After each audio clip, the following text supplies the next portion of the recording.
BTV news के प्रस्तुत करता है Patel plywood door and hardware, Harimangalam lawn के सामने, गोंदिया रोड, बालाघाट।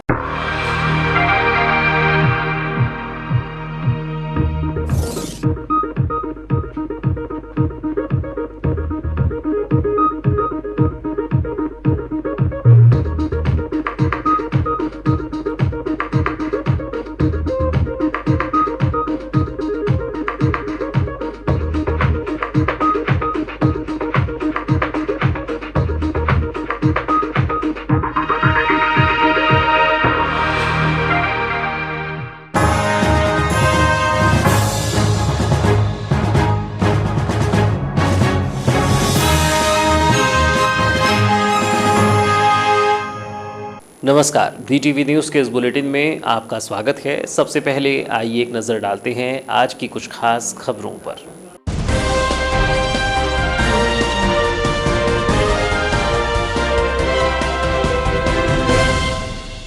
महिला की मौत पर भड़के परिजन, थाने के सामने शौरक कर किया प्रदर्शन। खैरलांजी थाना क्षेत्र का है मामला।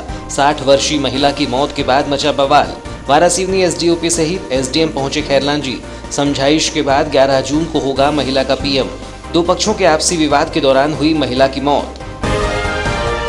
आदिवासी अंचल में पीएम आवास योजना का बुरा हाल, कहीं छत नहीं तो कहीं दीवार ही नदारद। स्लैब की जगह छत में लगा दिया गया टीन शेड। खंडर हो रहे प्रधानमंत्री आवास योजना के मकान।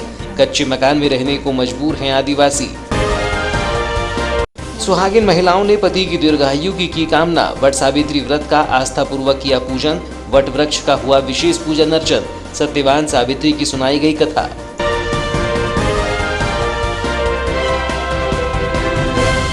और अब समाचार विस्तार से। समाचार के इस बुलेटिन के साथ मैं हूं महेंद्र अमूल्य। खैरलांजी थाना क्षेत्र में हुई आपसी मारपीट की घटना में 60 वर्षीय महिला की मौत हो गई। आरोपी पर कार्यवाही की मांग को लेकर आक्रोशित परिवार खैरलांजी थाने के सामने पहुंचा और गिरफ्तारी की मांग करते हुए प्रदर्शन किया।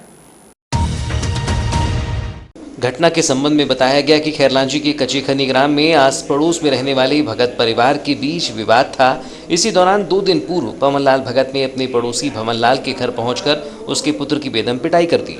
बीच बचाव के लिए पहुंची 60 वर्षीय कलाबाई भगत को सदमा लगा और इस दौरान बेहोश हो गई, जिसे बालाघाट के निजी अस्पताल में उपचार के लिए ले जाया गया और 10 जून को इलाज के दौरान उनकी मौत हो गई। घटना से आक्रोशित परिवार ने आरोपी पर कार्यवाही की मांग को लेकर खैरलांजी थाने के सामने पहुंचकर प्रदर्शन किया और पुलिस पर कार्यवाही न किए जाने का आरोप लगाया।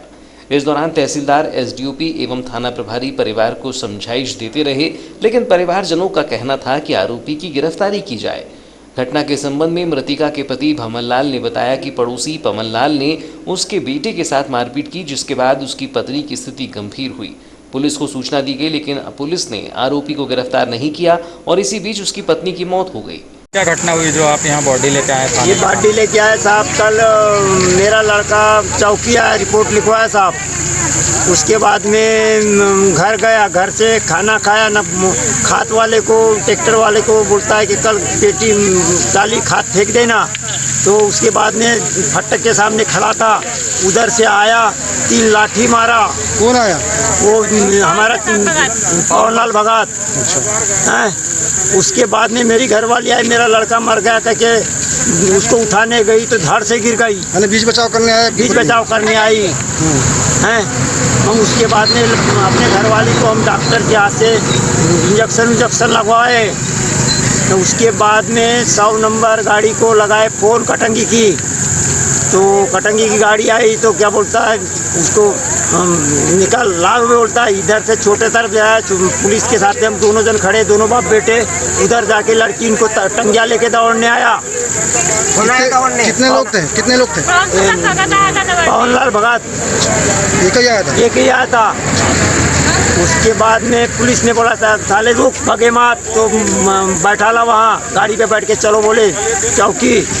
हम उसके बाद में वो सरपंच को बुलाने गया तो बोलता है, सरपंच साहब बोलता है तुम्हारे कर्तव्य में ऐसा कैसा काम हो रहा है, इसको क्यों नहीं डॉक्टर पुलिस चौकी अरेस्ट क्यों नहीं करती? ऐसी कितनी रिपोर्ट होने के बाद में उसके बाद में सरपंच ने बोला मैं 10 बजे इसको रिक्शा लेके लाता हूँ। ये जो मृतक है कौन है आपकी? ये पत्नी है मेरी। इनको कहाँ ले गए थे फिर इलाज के लिए? इलाज के लिए बालाघाट। तो इलाज के दौरान ही मृत्यु हुई क्या उनकी? हाँ, इलाज के दौरान मृत्यु हुई। तो आपके द्वारा खैरलानी थाने में एफआईआर दर्ज की गई थी? एफआईआर दर्ज पहले कर चुका था, उसके बाद में आज अभी एफआईआर दर्ज किया हूँ साहब। पुलिस ने कोई कार्रवाई नहीं कर रही है। आप क्या चाहते हो? अब चाहता हूँ कि पुलिस उसको अरेस्ट कुश्ती करके लाना चाहिए। उस पे कार्रवाई तलवार पर जाता है, तलवार दिखाता है घर पे और एशिया बोलता है, भाली के साथ में भक्ति होती, लिंग के साथ में भक्ति। आपको जातिगत रूप से अपमानित भी किया जाता है? हाँ। प्रधानमंत्री की महत्वाकांक्षी योजना पीएम आवास की हकीकत आदिवासी अंचल में खंडहर हो रही है। लाभान्वित ग्रामीणों को लाभ तो दिलाया गया, लेकिन योजना भ्रष्टाचार की भेंट चढ़ गई। यह हाल देवरवेली पंचायत के तहत गांवों में योजना के पक्के आवास मजाक बनकर रह गए हैं और ग्रामीण कच्चे मकानों में रहने को मजबूर हैं। आदिवासी अंचल में प्रधानमंत्री आवास योजना से ग्रामीणों का जीवन स्तर सुधारने और उन्हें पक्के आवास की सुविधा देना का सपना अब सपना ही रह गया है। मकानों का निर्माण हुआ है, लेकिन वह भी खंडहर से कम नहीं है और जो कुछ आधे अधूरे हैं वह भी खंडहर हो रहे हैं। आदिवासी अंचल देवरवेली और आसपास के गांवों में पीएम आवास की बदहाली यही कुछ बयां कर रही है। वर्ष 2018-19 में मकानों की स्वीकृति मिली और कुछ मकान बनकर तैयार भी हुए, लेकिन स्लैब नहीं हो पाया। योजनाओं को पलीता लगाना किसे कहते हैं, यह हकीकत यहाँ समझ आती है, क्योंकि जिस मकान में पक्का स्लैब होना चाहिए उसे टीन शेड लगाकर पूर्ण कर दिया गया है, वह भी मकान के बाहरी हिस्से में टीन शेड और पीछे खुली छत। यह पीएम आवास योजना में अनियमितताओं की कहानी है। बताया गया कि यहाँ 70 मकानों को पीएम आवास का लाभ दिलाया गया है, लेकिन आवास अपूर्ण बने हुए हैं। आसपास दीवारें हैं और घर के भीतर से ऊपर देखने पर छत नदारद है। ऐसे हालात में इन आदिवासियों के लिए पक्का आवास होना और न होना सब बराबर है। कई ग्रामीणों ने बताया कि ठेकेदार को स्लैब डालने के लिए राशि दी गई, लेकिन ठेकेदार लौट कर ही नहीं आया और मकान जस का तस पड़ा हुआ है। देखा जाए तो अब यही मकान जो कुछ बने हैं वह भी जर्जर होकर खंडहर होने की कगार पर हैं। सरकारें कहती है कि पीएम आवास योजनाओं में गृह प्रवेश हो गया है, लेकिन हकीकत तो यही है कि इन अधूरे आवास में यह आदिवासी गृह प्रवेश करें भी तो कैसे।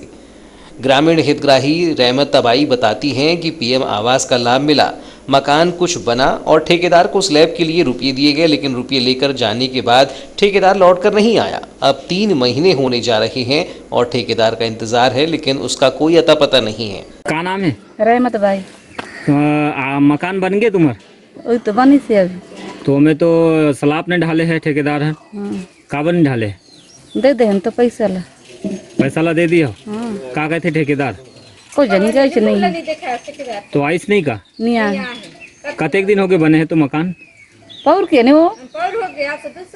तो सलाब ला काबर नहीं ढाले है तो? कोई जनी। पैसा दे रहे हो कहीं? दे दे हम। अच्छा, तो शिकायत करे हो कहीं? नहीं करे ना। अधिकारी मन ला, कलेक्टर ला? नहीं करे। काबर नहीं करे? कतेक पैसा खा डाई?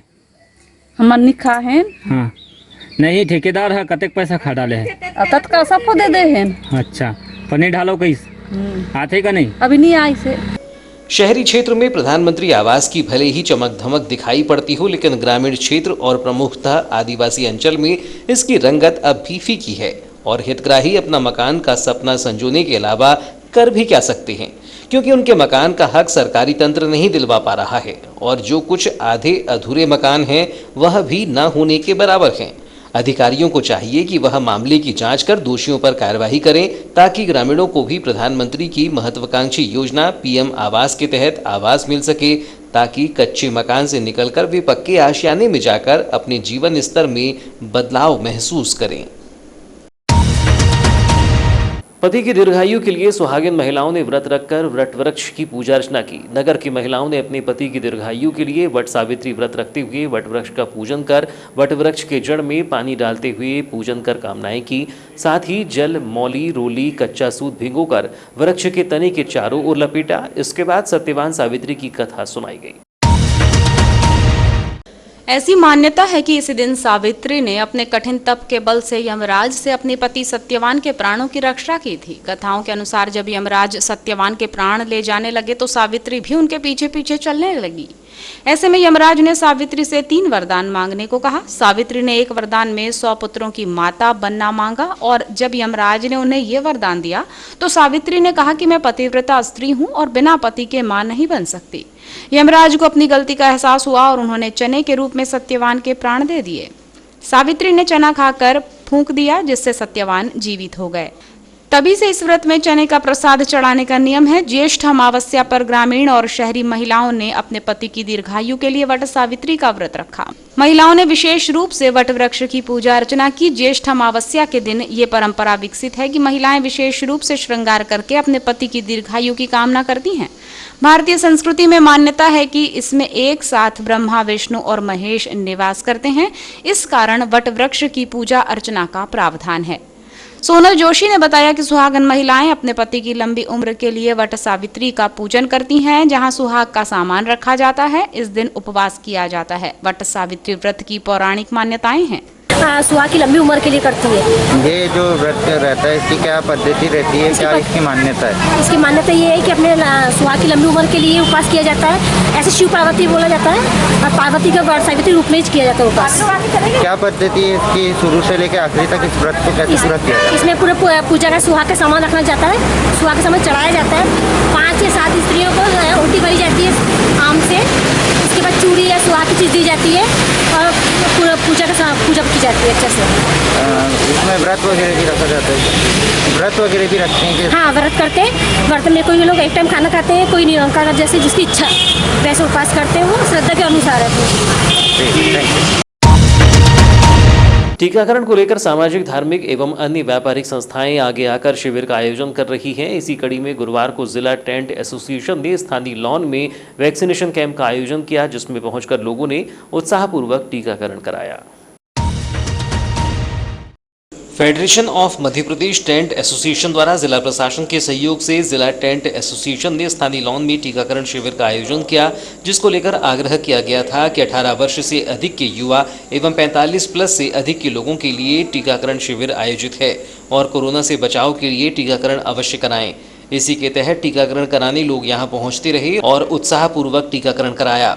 टेंट एसोसिएशन जिला अध्यक्ष हरिओम अग्रवाल ने बताया कि टीकाकरण शिविर में 1000 से अधिक लोगों के टीकाकरण का लक्ष्य था, लेकिन बारिश की वजह से इसे 500 किया गया। उन्होंने कहा कि टेंट एसोसिएशन का गांवों में भी विस्तार है और ग्रामीण जनता को टीकाकरण के लिए प्रेरित करने गांव-गांव में शिविर लगाए जाने की आवश्यकता है, जिसके लिए आगामी समय में प्रयास किया जाएगा। आज हमने कोविड-19 वैक्सीनेशन के लिए कैंप रखा है, जिसमें हमारा टारगेट तो 1000 का था, पर बरसात को देखते हुए हमने 500 वैक्सीनेशन का लक्ष्य रखा है, जो करीब पूरा होने जा रहा है। दूसरा, हमने हमारे टेंट एसोसिएशन के जितने भी गांव हैं जहां टेंट वाले हैं उनको कहा है कि सब लोग जनता को जागरूक करें, क्योंकि गाँव में भ्रम फैला हुआ है टीकाकरण को लेकर के। तो हमारे टेंट एसोसिएशन ने ये फैसला किया कि जितने भी टेंट हैं, क्योंकि हर गाँव में टेंट बहुत हैं, तो हर टेंट वालों को हमने बताया है कि आप आजू बाजू अपने आसपास के लोगों को सबको जागरूक करो कि टीका लगवाएं। टीका लगाना ही कोरोना को हराना है। बिना टीकाकरण के कोरोना हरना नहीं है। तो हम लोगों ने एक अभियान चला रखा है। हर गांव में हमने अपने आदमी सब हमारे टेंट वाले व्यवसायियों को बता के रखा है। नहीं, यहाँ कैंप हुआ है, अब हम गाँव में कैंप लेने की सोचे हैं कि गाँव में जाकर के टीकाकरण करवाएँ। उसी प्रकार विधायक गौरीशंकर बिसेन ने बताया कि सामाजिक एवं व्यापारिक संस्थाओं के द्वारा सराहनीय प्रयास किया जा रहा है, जिससे लोग टीकाकरण के प्रति जागरूक हुए हैं और शिविर आयोजित होने के बाद पहुंचकर टीका लगवा रही हैं। उन्होंने कहा कि पवार समाज टेंट एसोसिएशन सहित अन्य टीकाकरण शिविर का लगातार भ्रमण कर रही है और लोगों को टीकाकरण के लिए प्रोत्साहित किया जा रहा है। उन्होंने कहा कि प्रधानमंत्री नरेंद्र मोदी ने घोषणा की है कि राज्यों को टीका मुफ्त दिया जाएगा, जो एक सराहनीय प्रयास है। इससे टीकाकरण की दिशा में गति मिलेगी। आज टेंट एसोसिएशन के द्वारा ये हमारा जो हनुमान चौक का इलाका है, इस एरिया के और बालाघाट नगर के एक तो ग्रामीण क्षेत्र के वे हमारे वर्कर्स जो टेंटों में काम करते हैं, उन सबका यहाँ टीकाकरण किया जा रहा है। पेंट एसोसिएशन के अध्यक्ष जी और उनके पूरे सहयोगी की टीम के सौजन्य से मुझे लगता है आज वर्षा हुई है, इसके उपरांत भी 500 से अधिक का यहाँ पे वैक्सीनेशन होगा। इसी तरह से पवार छात्रावास में हमारे वार्ड नंबर 22 में भी टीकाकरण युवा पवार संगठन की ओर से किया जा रहा है। और मैं अभी कुछ ही देर पहले वहाँ से आया, लगभग 100 लोगों का टीकाकरण हो चुका था। जैसा मैंने पूर्व में कहा कि वर्षा का कुछ प्रभाव तो पड़ा है, लेकिन फिर भी लोग बड़े उत्साह के साथ बड़े संख्या में बाहर आ रहे हैं और वैक्सीनेशन करवा रहे हैं। मध्य प्रदेश में गौ हत्या पर प्रतिबंध के बावजूद गौवंश की तस्करी बढ़ गई है। पूरे प्रदेश में कई छोटे बड़े तस्कर गिरोह सक्रिय हैं, जिनका नेटवर्क कई राज्यों में फैला हुआ है। सरकार ने गौ हत्या पर प्रतिबंध लगाया है, लेकिन न तस्करी पर अंकुश लगा और न ही इसके वंश बढ़ाने में ठोस काम हुआ। स्थिति ऐसी है कि प्रदेश में गौवंश की तस्करी अब भी हो रही है। ऐसा ही पशु तस्करी का मामला तिरोड़ी तहसील अंतर्गत आने वाले ग्राम मोहगांव से 9 जून की रात्रि एक व्यक्ति द्वारा 30 से 40 गौवंश हाँकते हुए महाराष्ट्र की ओर ले जाया जा रहा था। मुखबिर की सूचना पर तिरोड़ी पुलिस द्वारा दबिश दी गई और मौके पर 36 गौवंश होना पाया गया तथा गौवंश को हाँकते हुए ले जा रहे संतोष पिता नागोराव पंचेश्वर हरदौली निवासी को हिरासत में लेकर पूछताछ की गई। तब संतोष द्वारा किशन पिता समरूप भलावी निवासी मोहगांव के मवेशी होना बताया गया। आरोपी के विरुद्ध अपराध पंजीबद्ध किया गया है।